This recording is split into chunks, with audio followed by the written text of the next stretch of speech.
دونوں کا دعویٰ ہے کہ یہ بچہ تمہارا ہے جبکہ سر ان کی ماں ایک ہی ہو سکتی ہے، اور پھر آپ نے ان ہاں دونوں یار عورتوں کو حکم دیا کہ تم دونوں اپنا دودھ نکالو تاکہ ہم اس کا وزن کریں۔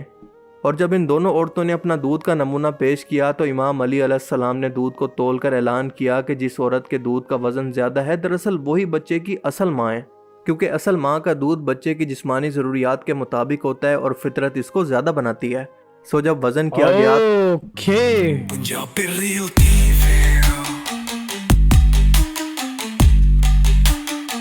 Welcome back to the channel. کی حال چال ٹھیک ٹھاک ہو جی؟ میں بھی بہت ودیا، تھینکس فار آسکنگ۔ سو اج آپ پھر ایک اسلامک ہسٹری ਨਾਲ ਰਿਲੇਟਡ ਇੱਕ ਵੀਡੀਓ ਦੇਖਣ ਵਾਲੇ ਹਾਂ।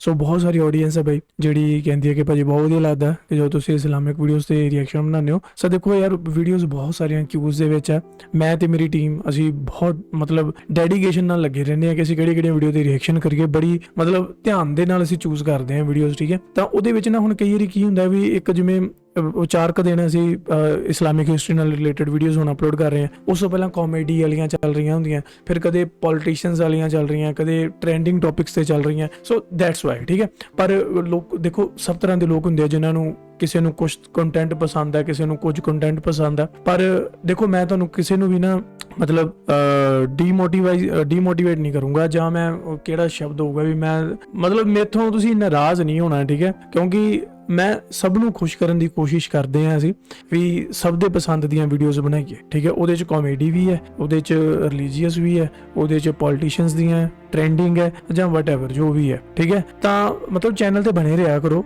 ਤੇ ਬਾਕੀ ਵੀਡੀਓਜ਼ ਨੂੰ ਵੀ ਉਨਾ ਹੀ ਸਪੋਰਟ ਕਰਿਆ ਕਰੋ, ਠੀਕ ਹੈ। ਮੰਨ ਲਓ ਤੁਸੀਂ ਕਾਮੇਡੀ ਪਸੰਦ ਕਰਦੇ ਹੋ ਤਾਂ ਤੁਸੀਂ ਬਈ ਰਿਲੀਜੀਅਸ ਵੀਡੀਓਜ਼ ਵੀ ਦੇਖਿਆ ਕਰੋ, ਆਪਾਂ ਨੂੰ ਕੁਝ ਸਿੱਖਣ ਨੂੰ ਹੀ ਮਿਲਦਾ, ਨੁਕਸਾਨ ਕੁਝ ਨਹੀਂ ਹੁੰਦਾ, ਤੁਹਾਡੀ ਨੌਲੇਜ ਦੇ ਵਿੱਚ ਇਜ਼ਾਫਾ ਹੀ ਹੁੰਦਾ, ਠੀਕ ਹੈ। ਨਾਲ ਦੀ ਨਾਲ ਮੈਨੂੰ ਵੀ ਚੀਜ਼ਾਂ ਦਾ ਜਿਹੜਾ ਪਤਾ ਲੱਗਦਾ। ਤੇ ਜਿਹੜੇ ਲੋਕ ਤੁਸੀਂ ਰਿਲੀਜੀਅਸ ਵੀਡੀਓਜ਼ ਪਸੰਦ ਕਰਦੇ ਹੋ ਬਈ ਤੁਸੀਂ ਕਾਮੇਡੀ ਤੇ ਪੋਲੀਟੀਸ਼ੀਅਨ ਵਾਲੀਆਂ ਜਾਂ ਜਿਹੜੇ ਵੀ ਟ੍ਰੈਂਡਿੰਗ ਟੌਪਿਕ ਹੈ ਉਹ ਵੀ ਵੀਡੀਓਜ਼ ਦੇਖਿਆ ਕਰੋ, ਠੀਕ ਹੈ। ਮਤਲਬ ਸਿਰਫ ਇੱਕੋ ਕੈਟਾਗਰੀ 'ਚ ਨਾ ਸਟਕ ਰਹੀਏ ਆਪਾਂ, ਮਤਲਬ ਆਪਾਂ ਹਰ ਚੀਜ਼ ਨੂੰ ਐਕਸਪਲੋਰ ਕਰੀਏ ਜਿਵੇਂ ਇਸ ਚੈਨਲ ਤੇ ਆਲਰੇਡੀ ਕੀਤਾ ਜਾਂਦਾ। ਸੋ ਤੁਹਾਨੂੰ ਸਾਰਿਆਂ ਨੂੰ ਗੁਜ਼ਾਰਿਸ਼ ਹੈ ਕਿ ਸਾਰੀਆਂ ਵੀਡੀਓਜ਼ ਜ਼ਰੂਰ ਦੇਖਿਆ ਕਰੋ। ਹਰ ਰੋਜ਼ ਰਾਤ ਨੂੰ ਇੰਡੀਅਨ ਟਾਈਮਿੰਗ 8 ਵਜੇ ਤੇ 10 ਵਜੇ 2 ਵੀਡੀਓਜ਼ ਅਪਲੋਡ ਹੁੰਦੀਆਂ ਆਪਣੇ ਮੇਨ ਚੈਨਲ ਤੇ। ਸੋ ਦੇਖੋ, ਇੰਜੋਏ ਕਰੋ, ਫੈਮਿਲੀ ਰਿਲੇਟਡ ਹੀ ਕੰਟੈਂਟ ਹੈ, ਫੈਮਿਲੀ ਨਾਲ ਬੈਠ ਕੇ ਦੇਖ ਸਕਦੇ ਹੋ, ਟੀਵੀ ਤੇ ਲਗਾ ਕੇ ਬੇਝਿਜਕ ਹੋ ਕੇ ਤੁਸੀਂ ਇਸ ਮੇਨ ਚੈਨਲ ਤੇ ਕੰਟੈਂਟ ਕੰਜ਼ਿਊਮ ਕਰ ਸਕਦੇ। ਸੋ ਬਹੁਤ ਬਹੁਤ ਸ਼ੁਕਰੀਆ, ਮਿਹਰਬਾਨੀ, ਲਵ ਯੂ ਸਾਰਿਆਂ ਨੂੰ ਟੱਕ ਭਰ ਕੇ। ਆਓ ਦੇਖੀਏ ਵੀਡੀਓ ਅੱਜ ਦੀ। ਸੋ ਅੱਜ ਦੀ ਵੀਡੀਓ ਦਾ ਜਿਹੜਾ ਟਾਈਟਲ ਹੈ ਜੀ unbelievable justice of Hazrat Ali, ठीक है, that amazed even modern science. I think it could be any scientific incident or maybe I don't know ਕੀ ਹੋ ਸਕਦਾ, ਪਰ ਆਪਾਂ ਜਸਟ ਜਿਹੜਾ ਵੀਡੀਓ ਦੇਖਦੇ ਹਾਂ, ਛੋਟੀ ਜੀ 8 ਮਿੰਟ ਦੀ ਵੀਡੀਓ ਹੈ, ਤੁਸੀਂ ਮੇਰੇ ਨਾਲ ਦੇਖਣੀ ਹੈ ਸ਼ੁਰੂ ਤੋਂ ਲੈ ਕੇ ਐਂਡ ਤੱਕ। ਬਸ ਇੰਨਾ ਕੁ ਤੁਸੀਂ ਮੇਰੇ ਤੇ ਫੇਵਰ ਕਰਨਾ ਹੈ, ਵੀਡੀਓਜ਼ ਪੂਰੀ ਦੇਖਿਆ ਕਰੋ ਕਿਉਂਕਿ ਵਾਚ ਟਾਈਮ ਮਿਲਦਾ ਸਾਨੂੰ ਉਸ ਚੀਜ਼ ਨੂੰ। ਜੇ ਤੁਸੀਂ ਵੀਡੀਓ ਪੂਰੀ ਦੇਖਦੇ ਹੋ ਤਾਂ YouTube ਉਸ ਚੀਜ਼ ਨੂੰ ਕੰਸੀਡਰ ਕਰਦਾ ਐਜ਼ ਅ ਗੁੱਡ ਕੰਟੈਂਟ, ਠੀਕ ਹੈ, ਜੇ ਤੁਸੀਂ ਪੂਰੀ ਵੀਡੀਓ ਦੇਖ ਰਹੇ ਹੋ। ਜੇ ਤੁਸੀਂ ਵਿੱਚ ਛੱਡ ਕੇ ਚਲ ਗਏ ਤਾਂ YouTube ਨੂੰ ਵੀ ਲੱਗਦਾ ਕਿ ਇਹ ਵੀਡੀਓ ਇੰਨੀ ਖਾਸ ਹੈ ਨਹੀਂ, ਤਾਈਓ ਜਿਹੜਾ ਵੀਵਰ ਨੇ ਬੰਦ ਕਰਤੀ। ਪਰ ਤੁਹਾਡਾ ਰੀਜ਼ਨ ਹੋ ਸਕਦਾ ਕਿ ਤੁਹਾਨੂੰ ਕੋਈ ਕੰਮ ਪੈ ਗਿਆ ਹੋਵੇ ਜਾਂ ਵਟਐਵਰ ਜੋ ਵੀ ਹੈ, ਤਾਂ ਵੀਡੀਓ ਇੱਕ ਵਾਰੀ ਪੂਰੀ ਦੇਖਿਓ, ਠੀਕ ਹੈ ਜੀ। ਪਾਊਜ਼ ਚਾਹੇ ਕਰ ਲਿਓ ਪਰ ਵੀਡੀਓ ਪੂਰੀ ਦੇਖ ਲਓ। ਟਾਈਮ ਘੱਟ ਹੈ ਤਾਂ ਇਹਦੀ ਸਪੀਡ ਵਧਾ ਕੇ ਦੇਖ ਲਿਆ ਕਰੋ। ਥੱਲੇ ਸੈਟਿੰਗ 'ਚ ਆਪਸ਼ਨ ਹੁੰਦੀ ਹੈ 1.25x ਜਾਂ 1.50 ਦੀ ਸਪੀਡ ਤੇ ਤੁਸੀਂ ਇਹ ਵੀਡੀਓ ਵਾਚ ਕਰ ਸਕਦੇ ਹੋ, ਪਰ ਵੀਡੀਓ ਵੇਖਿਆ ਪੂਰੀ ਕਰੋ, ठीक है जी। सो आओ देखिए। ओके। حضرت مولا علی کے زمانہ خلافت کے اندر ایک مقدمہ پیش ہوا۔ 2 عورتیں ابھی پیدا ہونے والے بچے جو کہ لڑکا تھا اس کے ساتھ عدالت کے اندر حاضر ہوئی اور دونوں نے دعویٰ کیا کہ یہ بچہ ان کا ہے۔ اب آپ جانتے ہیں کہ زمانے that is ਮਤਲਬ ਸਿਰ ਘੁਮਾਉਣ ਵਾਲਾ ਇਹ ਉਹ ਆ ਗਈ ਸਟੋਰੀ, ਕਿਉਂਕਿ ਜਿਹੜੀ ਲੇਡੀ ਨੇ ਜਵਾਕ ਜੰਮਿਆ ਉਹਨੂੰ ਤਾਂ ਪਤਾ ਹੀ ਹੈ ਵੀ ਉਹਦਾ ਹਨਾ, ਤੇ ਦੁਨੀਆ ਨੂੰ ਵੀ ਪਤਾ ਲੱਗ ਸਕਦਾ ਵੀ ਇਹ ਇਸ ਜਨਾਨੀ ਦਾ। ਜੇ ਤਾਂ ਉਹਦੇ ਬੰਦੇ ਆਉਂਦੇ, 2 ਬੰਦੇ ਆਉਂਦੇ ਵੀ ਇਹ ਜਵਾਕ ਮੇਰਾ, ਉਹ ਕਲੇਮ ਕਰਦੇ, ਤਾਂ ਉਹਦੇ 'ਚ ਕਨਫਿਊਜ਼ਨ ਹੋ ਸਕਦੀ ਸੀ ਹਨਾ। ਪਰ ਇਹਦੇ 'ਚ ਵੀ ਚਲੋ ਹੁਣ ਜਿੱਥੇ ਇਹ ਲੈ ਕੇ ਗਏ ਆ ਕੇਸ, ਤੇ ਉਹ ਕਿਹੜਾ ਹੁਣ ਇੱਕ ਬੰਦੇ ਨੂੰ ਮੋਨੀਟਰ ਕਰ ਰਹੇ ਹੁੰਦੇ ਹਨ, ਤਾਂ ਦੇਖੋ ਪਤਾ ਨਹੀਂ ਕਿੱਥੋਂ ਦੂਰ ਦਰਾਡੇ ਤੋਂ ਕੇਸ ਗਿਆ ਹੋਣਾ। ਸੋ ਉਹਨਾਂ ਲਈ ਤਾਂ ਉਹ ਕੇਸ ਜੈਨੂਇਨ ਹੈ, ਤੇ ਪਰ ਇੱਕ ਬੜਾ ڈفرینٹ جا کیس ہے، ٹھیک ہے۔ سو دیکھتے ہیں کے اندر کیونکہ میڈیکل سائنس کا کوئی کنسیپٹ نہیں تھا، نہ ہی ڈی این اے ٹیسٹ کرنا پاسبل تھا، لہٰذا یہ فیصلہ کرنا کہ کون سچ بول رہی ہے انتہائی مشکل کام تھا۔ اور سب سے بڑی بات کہ دونوں عورتوں کی باتوں کے اندر کوئی واضح فرق نہیں تھا، نہ کوئی گواہ تھا، نہ کوئی ظاہری علامت، اور نہ کوئی ایسی نشانی جو کہ تھوڑا سا بھی ہنٹ دے سکے۔ لیکن مولا علی علیہ السلام نے اپنی ذہانت سے اس وقت کے اندر جو فیصلہ دیا اس نے نہ صرف ان عورتوں کو حیرت کے اندر ڈال دیا بلکہ آج کی میڈیکل سائنس بھی حیران ہے کہ آج سے 1400 سال پہلے کوئی شخص اتنی ذہانت اور عقل مندی کا فیصلہ کیسے کر سکتا ہے؟ بھائی آئی ایم ویری مینوں بڑی کیوریوسٹی ہو رہی ہے اس ٹائم۔ حضرت علی نے یہ معاملہ سن کر دونوں عورتوں سے کہا کہ تم دونوں کا دعویٰ ہے کہ یہ بچہ تمہارا ہے جبکہ ان کی ماں ایک ہی ہو سکتی ہے، اور پھر آپ نے ان دونوں عورتوں کو حکم دیا کہ تم دونوں اپنا دودھ نکالو تاکہ ہم اس کا وزن کریں۔ اور جب ان دونوں عورتوں نے اپنا دودھ کا نمونہ پیش کیا تو امام علی علیہ السلام نے دودھ کو تول کر اعلان کیا کہ جس عورت کے دودھ کا وزن زیادہ ہے دراصل وہی بچے کی اصل ماں ہے، کیونکہ اصل ماں کا دودھ بچے کی جسمانی ضروریات کے مطابق ہوتا ہے اور فطرت اس کو زیادہ بناتی ہے۔ سو جب وزن کیا گیا okay that is insane and I think yeah it's true, میں بھی 2 ਬੱਚਿਆਂ ਦਾ ਪਿਓ ਹਾਂ, ਮੈਨੂੰ ਪਤਾ ਇਹਨਾਂ ਚੀਜ਼ਾਂ ਦਾ। ਸੋ ਇਹ ਗੱਲ ਬਿਲਕੁਲ ਸਹੀ ہے۔ تو ایک عورت کا دودھ دوسرے سے زیادہ نکلا تو امام علی علیہ السلام نے اس کو بچے کی ماں قرار دیا اور بچہ اس کو دے دیا۔ اور آپ کو یہ جان کر حیرت ہوگی کہ امریکہ کی مشیگن یونیورسٹی کی اس ریسرچ پر غور کریں جو کہ 2014 کے اندر جدید سائنٹیفک موومنٹ کی مدد سے کھوج کے بعد آج ہمیں ہو بہو یہی بتا رہی ہے کہ واقعی قدرتی طور پر انسانی جسم بنا ہی ایسا ہے کہ ماں کا دودھ لڑکے کے لیے الگ جبکہ لڑکی کے لیے بالکل الگ سے بنتا ہے۔ لڑکے کے لیے بننے والے دودھ کے اندر فیٹس، شوگر، نیوٹرینٹس اور کیلوریز زیادہ ہوتی ہیں تاکہ وہ جسمانی طور پر مضبوط بن سکیں۔ اور یہ واقعہ شیخ صدوق، شیخ توسی نے تہذیب الاحکام کے اندر اور علامہ باقر شریف کرشی نے حیات امام علی کے اندر نقل کیا ہے۔ اور یہ ایک واقعہ ہمیں بتاتا ہے کہ مولا علی علیہ السلام صرف ایک بے مثال لیڈر، بہادری اور ذہانت کی علامت نہیں تھے بلکہ ایک ماہر طبیب بھی تھے۔ اور اسی وجہ سے رسول اللہ صلی اللہ علیہ وسلم نے فرمایا تھا کہ میں علم کا شہر ہوں اور علی اس کا دروازہ ہے، یعنی حقیقی، الہامی اور مکمل علم میرے پاس ہے، میں علم کا مرکز اور منبع ہوں اور علی اس کا دروازہ ہے، یعنی میرے پاس موجود علم تک رسائی حاصل کرنے کے لیے اگر کوئی صحیح، مستند اور مکمل ذریعہ ہے تو وہ علی ہیں۔ اب اس کا آسان سا مطلب یہ ہے کہ جو شخص بھی علی کے ذریعے سے آئے گا وہ علم کے شہر یعنی نبی کے علم تک پہنچے گا، گمراہ کبھی نہیں ہوگا۔ اور اس کی وجہ یہ ہے کہ علی نہ صرف علم رکھتے ہیں بلکہ اس علم کو سمجھنے اور سمجھانے کا بہترین طریقہ بھی رکھتے ہیں۔ اب اسی طرح سے مولا علی علیہ السلام کے بارے میں ایک اور واقعہ بیان ہوتا ہے کہ ایک دن آپ کی عدالت کے اندر 2 مرد ابھی پیدا ہونے والے بچے کے ساتھ آتے ہیں اور دونوں یہ دعویٰ کرتے ہیں کہ یہ بچہ میرا ہے اور دوسرا جھوٹا ہے، اور یہ دونوں ہی لوگ اپنی بات پر اڑے ہوئے تھے۔ اب مسئلہ یہ تھا کہ بچہ اتنا چھوٹا تھا کہ خود کچھ کہنے یا پھر پہچاننے کے قابل نہیں تھا اور اس کے علاوہ کوئی گواہ یا پھر ماں باپ بھی موجود نہیں تھے۔ اب یہ فیصلہ لوگوں کے لیے تو مشکل تھا لیکن امام علی نے تحمل اور بصیرت کے ساتھ فیصلہ دیا جو کہ انتہائی حیرت انگیز تھا۔ امام علی نے حکم دیا کہ تم دونوں لوگ باری باری بچے کو اپنی طرف بلاؤ جیسا کہ ایک باپ محبت سے اپنے بیٹے کو بلاتا ہے۔ اب پہلا شخص آگے بڑھا اور اس نے بچے کو پیار سے بلایا لیکن بچہ اس کو ہلکا سا دیکھ کر خاموش ہو گیا۔ اب دوسرا شخص آگے آیا اور اس نے جیسے ہی بچے کو بلایا تو بچہ اچانک سے خوش ہو کر ہاتھ پھیلائے اور رینگتے ہوئے اس کی طرف چل پڑا۔ امام علی نے فرمایا کہ یہ بچہ قدرتی طور پر اپنے باپ کو پہچان گیا اور دراصل یہی اس کا اصل باپ ہے۔ اب آپ ذرا غور کریں تو یہ کوئی عام فیصلہ نہیں تھا بلکہ بچوں کے اندر پیدائشی طور پر اپنے ماں باپ کی آواز، خوشبو اور جسم کو پہچاننے کی صلاحیت ہوتی ہے، اور آج کے دور کی چائلڈ سائیکالوجی اور میڈیکل سائنس بھی اس بات کو تسلیم کرتی ہے۔ اسی طرح سے ایک عورت پر الزام لگا کہ اس نے اپنے چھوٹے بچے کو قتل کر دیا ہے۔ کچھ لوگوں نے گواہی دی کہ ہم نے عورت کو بچے کے ساتھ آخری بار دیکھا تھا اور اب اس فیصلے پر بھی کوئی واضح گواہ موجود نہیں تھا اور نہ ہی عورت مان رہی تھی کہ اس نے بچے کو مارا ہے، لیکن لوگوں کا پریشر تھا کہ یہی عورت قاتلہ ہے اور اس کو سزا دی جائے۔ امام علی نے اس عورت کو عدالت کے اندر بلایا اور جب یہ آ گئی تو آپ نے خاموشی سے خادم کو حکم دیا کہ ایک ایسا بچہ لاؤ جو کہ اس عورت کے بچے کی عمر کا ہو اور اسے ماں کے سامنے لا کر رکھ دو۔ اب جیسے ہی وہ بچہ عورت کے قریب لایا گیا تو عورت کی آنکھوں سے بے اختیار آنسو نکل پڑے اور اس نے بے اختیار بچے کو اٹھا کر سینے سے لگا لیا اور زور زور سے رو کر کہنے لگی کہ میں نے اپنے بچے کو نہیں مارا، میں تو اس کو بچانا چاہتی تھی لیکن وہ مجھ سے الگ کر دیا گیا۔ امام علی نے یہ دیکھ کر فرمایا کہ یہ عورت قاتلہ نہیں ہو سکتی کیونکہ ایک ماں ہی اپنے بچے کی طرف ایسے محبت کے ساتھ لپکتی ہے، قاتلہ کبھی ایسا نہیں کرتی۔ اور پھر بعد میں جب امام نے قاتل کا سراغ لگوایا تو پتہ چلا کہ اصل قاتل واقعی کوئی اور تھا جس نے خود کو بچانے کے لیے اور عورت کو بدنام کرنے کے لیے تمام منصوبہ بنایا تھا۔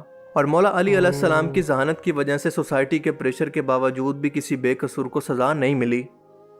ایک اور واقعہ بیان ہوتا ہے کہ ایک شخص اچانک سے فوت ہو گیا اور اس کے چہرے اور جسم پر زہر کے آثار دکھائی دے رہے تھے، یعنی کسی نے اس کو زہر دے کر مارا تھا۔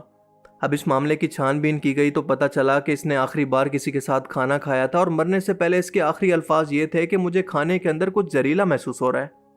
اب اس کیس کے اندر بھی قاتل کا کوئی واضح سراغ موجود نہیں تھا اور نہ ہی کوئی گواہ موجود تھا، لیکن امام علی نے مرنے والے شخص کے تمام گھریلو ملازمین، دوستوں اور کھانے کے وقت ساتھ موجود لوگوں کو بلا لیا، اور آپ نے پوچھا کہ کیا وہ کھانا جس کو کھا کر یہ شخص مرا ہے کیا وہ ابھی بھی باقی ہے؟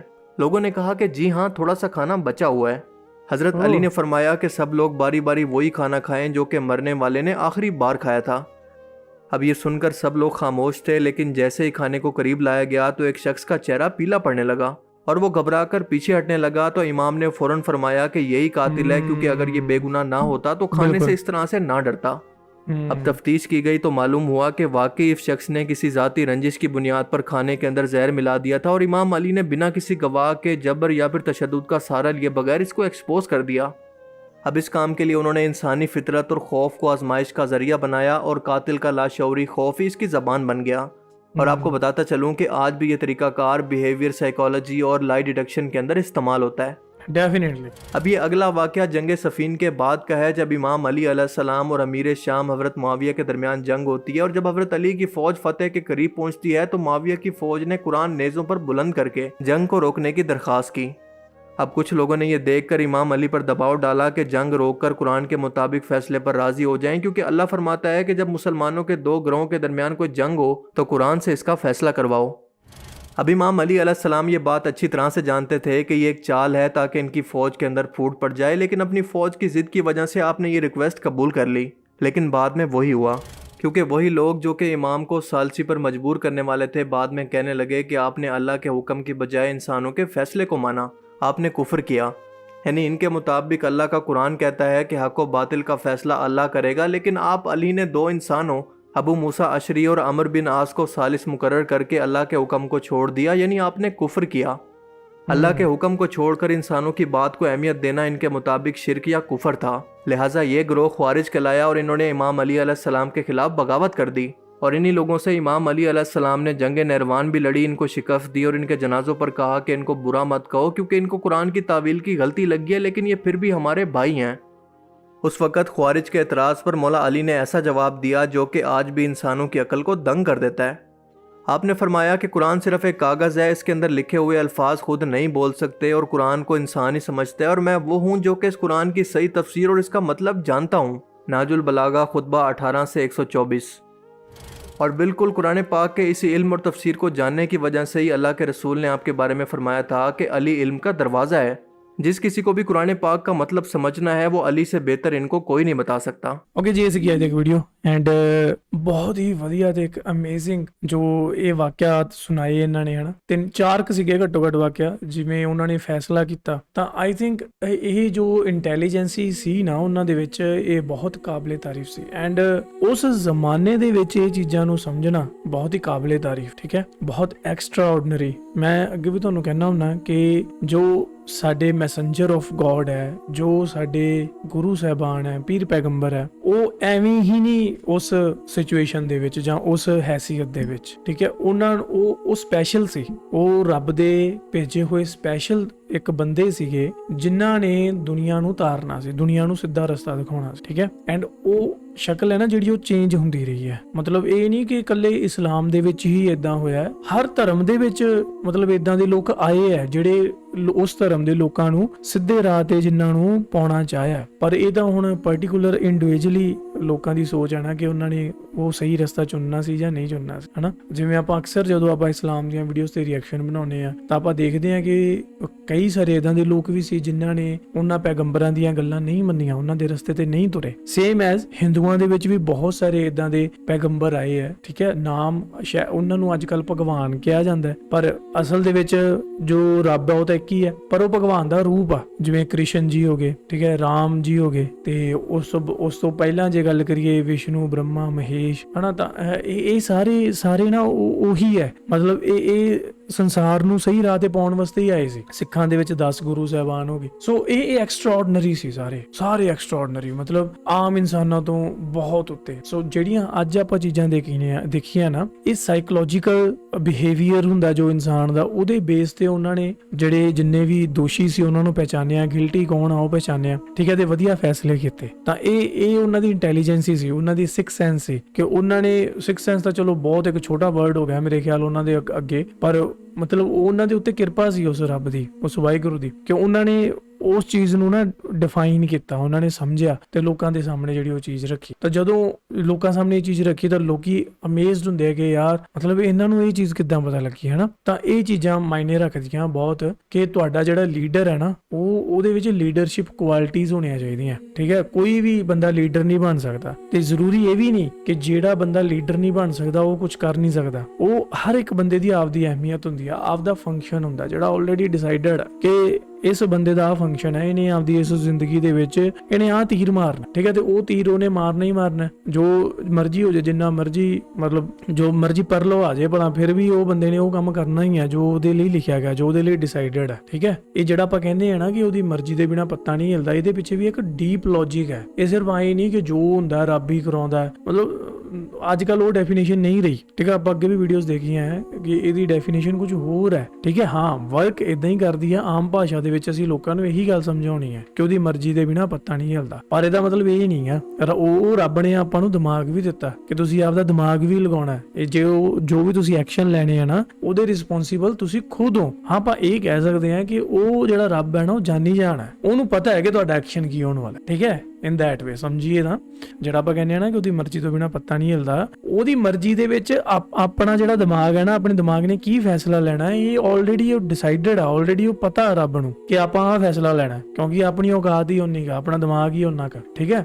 ਸੋ ਉਹ ਤਾਂ ਆਪਾਂ ਕਹਿੰਦੇ ਆ ਕਿ ਰੱਬ ਜਾਨੀ ਜਾਨ ਹੈ, ਹਨਾ ਜੀ। ਸੋ ਇਹ ਇੱਕ ਮਤਲਬ ਇਹਨੂੰ ਡੀਪ ਡਾਊਨ ਜੇ ਆਪਾਂ ਹੋਰ ਇਹਨੂੰ ਡਿਗ ਕਰੀਏ ਨਾ ਤੇ ਬਹੁਤ ਜਿਹੜੀ ਵਧੀਆ ਐਕਸਪਲੇਨੇਸ਼ਨ ਸਾਹਮਣੇ ਆਉਂਦੀ। ਸੋ ਚਲੋ ਗੱਲ ਲੀਡਰਸ਼ਿਪ ਦੀ ਹੋ ਰਹੀ ਸੀਗੀ, ਤਾਂ ਮੈਂ ਉਹੀ ਕਹਿ ਰਿਹਾ ਸੀ, ਇੱਕ ਲੀਡਰਸ਼ਿਪ ਹੋਣਾ ਵੱਖਰੀ ਗੱਲ ਹੈ, ਇੱਕ ਸੋਲਜਰ ਹੋਣਾ ਵੱਖਰੀ ਗੱਲ ਹੈ, ਇੱਕ ਸੰਤ ਹੋਣਾ ਵੱਖਰੀ ਗੱਲ। ਸੋ ਸਿੱਖ ਕੌਮ ਦੇ ਵਿੱਚ ਵੀ ਸਾਨੂੰ ਇਦਾਂ ਦੇ ਬਹੁਤ ਸਾਰੇ ਜੋ ਫੈਕਟਰਸ ਦੇਖਣ ਨੂੰ ਮਿਲਦੇ ਆ, ਕੀ ਫੈਕਟਰਸ ਦੇਖਣ ਨੂੰ ਮਿਲਦੇ ਆ, ਬਹੁਤ ਸਾਰੇ ਇਦਾਂ ਦੇ ਯੋਧੇ ਦੇਖਣ ਨੂੰ ਮਿਲੇ ਜਿਨ੍ਹਾਂ ਨੇ ਹਾਥੀਆਂ ਦੇ ਨਾਲ ਮੱਥਾ ਲਾਏ, ਜਿਨ੍ਹਾਂ ਨੇ ਸ਼ੇਰਾਂ ਦੇ ਨਾਲ ਮੱਥੇ ਲਾਏ, ਹਨਾ। ਤਾਂ ਉਹ ਇੱਕ ਮਤਲਬ ਐਕਸਟਰਾਆਰਡੀਨਰੀ ਸੋਲਜਰ ਸੀਗੇ। ਫਿਰ ਆਪਾਂ ਨੂੰ ਜਿਹੜੇ ਸੰਤ ਪਦਵੀ ਦੇ ਲੋਕ ਆ, ਜਿਹੜੇ ਮਤਲਬ ਕਾਮ ਰਹਿੰਦੇ ਸੀ, ਰਿਲੈਕਸ ਰਹਿੰਦੇ ਸੀ, ਤੇ ਸਪਿਰਿਚੁਅਲ ਜੋ ਉਹਨਾਂ ਦੀ ਜਰਨੀ ਆ ਉਹਨੂੰ ਕਿਵੇਂ ਬੂਸਟ ਕਰਨਾ, ਲੋਕਾਂ ਨੂੰ ਕਿਵੇਂ ਨਾਲ ਲਾਉਣਾ, ਉਹ ਚੀਜ਼ਾਂ ਤਾਂ ਉਹ ਵੀ ਆਪਾਂ ਨੂੰ ਬਹੁਤ ਸਾਰੇ ਦੇਖਣ ਨੂੰ ਮਿਲਦੇ ਆ, ਠੀਕ ਹੈ। ਸੋ ਸੰਤ ਤੇ ਸਿਪਾਹੀ ਜਦੋਂ ਕੰਬੀਨੇਸ਼ਨ ਬਣ ਜਾਂਦਾ ਨਾ, ਫਿਰ ਬਈ ਉਹ ਪਾਰ ਦੀਆਂ ਗੱਲਾਂ। ਸੰਤ ਤੇ ਸਿਪਾਹੀ ਜਿਵੇਂ ਕਹਿੰਦੇ ਆਪਾਂ ਗੁਰੂ ਗੋਬਿੰਦ ਸਿੰਘ ਜੀ, ਠੀਕ ਹੈ, ਜਾਂ ਤੁਸੀਂ ਹਜ਼ਰਤ ਅਲੀ, ਹਨਾ, ਅਲੀ ਮੌਲਾ। ਸੋ ਮਤਲਬ ਇਦਾਂ ਦੇ ਤੁਹਾਨੂੰ ਹੋਰ ਬਹੁਤ ਸਾਰੇ ਰੈਫਰੈਂਸ ਮਿਲ ਜਾਣਗੇ, ਜਿਹੜੇ ਸੰਤ ਵੀ ਸੀ ਤੇ ਸਿਪਾਹੀ ਵੀ, ਸਪਿਰਿਚੁਅਲ ਗਿਆਨ ਵੀ ਸਿਖਰਾਂ ਤੇ ਜਿਹੜਾ ਮਤਲਬ ਫਿਜ਼ੀਕਲੀ ਸਟਰੋਂਗ, ਜਾਂ ਇੱਕ ਉਹ ਆਪਾਂ ਕਹਿੰਦੇ ਨਾ ਕਿ ਗਟਸ ਵਾਲੀ ਗੱਲ, ਜਾਂ ਇੱਕ ਲੀਡਰਸ਼ਿਪ ਕੁਆਲਿਟੀ, ਉਹ ਵੀ। ਤਾਂ ਜਦੋਂ ਇਹ ਸਰਵ ਗੁਣ ਸੰਪੰਨ ਇੱਕ ਦੇਹ ਮਿਲਦੀ ਹੈ ਨਾ, ਤਾਂ ਆਪਾਂ ਉਹਨੂੰ ਹੀ ਕਹਿੰਦੇ ਆ ਇਹ ਵੀ ਇਹ ਰੱਬ ਦਾ ਭੇਜਿਆ ਹੋਇਆ। ਸੋ ਐਨੀ ਹਾਊ ਇਸ ਹੈ ਵੀਡੀਓ ਤੁਹਾਨੂੰ ਕਿਤੇ ਲੱਗੀ ਕਮੈਂਟ ਕਰਕੇ ਪੱਕਾ ਦੱਸੋ। ਮਿਲਦੇ ਆ next video, till then make sure you hit that subscribe. Punjabi real TV.